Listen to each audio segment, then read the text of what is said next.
Hi everyone, welcome back to the channel. In today's video, I am going to walk you through a simple example of how to use linear regression with Python to predict house prices based on its feature like size and number of the bedrooms. So let's jump into it.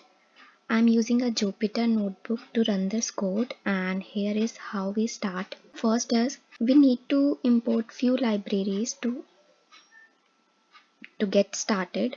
First, we will import pandas for data manipulation, train test split from sklearn to split the data, linear regression to create our model, and two metrics, that is mean squared error and R2 square, to evaluate the model performance. So here is the code for it. Let's create some example data. This data represents a simple data set of house features.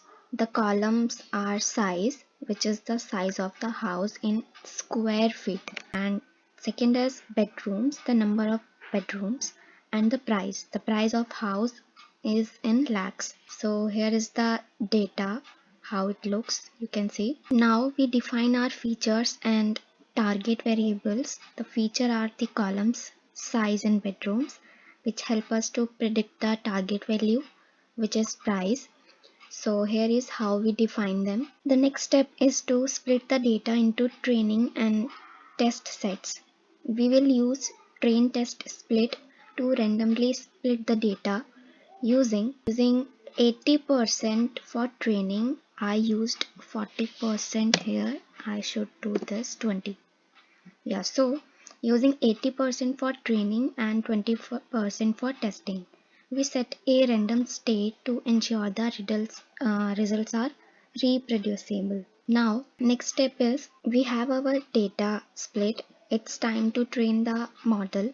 We will create an instance of the linear regression class and then fit the model to the training data. And once the model is trained, let's test it. We will use the data to make predictions and then evaluate the model's performance. We use mean squared error to calculate how far off the predictions are from the actual values, and R2 scores to check how well the model fits the data. Here is how we do it. Here is the mean squared error value and R squared value. Now the next and last step is finally let's use our trained model to make a prediction on some new data. Let's say we have a new house with a size of 1500 square feet and 3 bedrooms. We will pass the data to the model to get the predicted price. And here's the code for it, and here's the predicted price. This is some warning because of the size of our data we took. If you perform this on something big and actual data, this warning will remove. And that is how easy it is to build and use a linear regression model in Python. You can see that we have predicted the price of a new house based on its feature. So I hope this video was helpful. If you learned something new, don't forget to like and subscribe. If you have any question, leave them in the comments below and I'll get back to you. So stay tuned for the next one. Thanks for watching.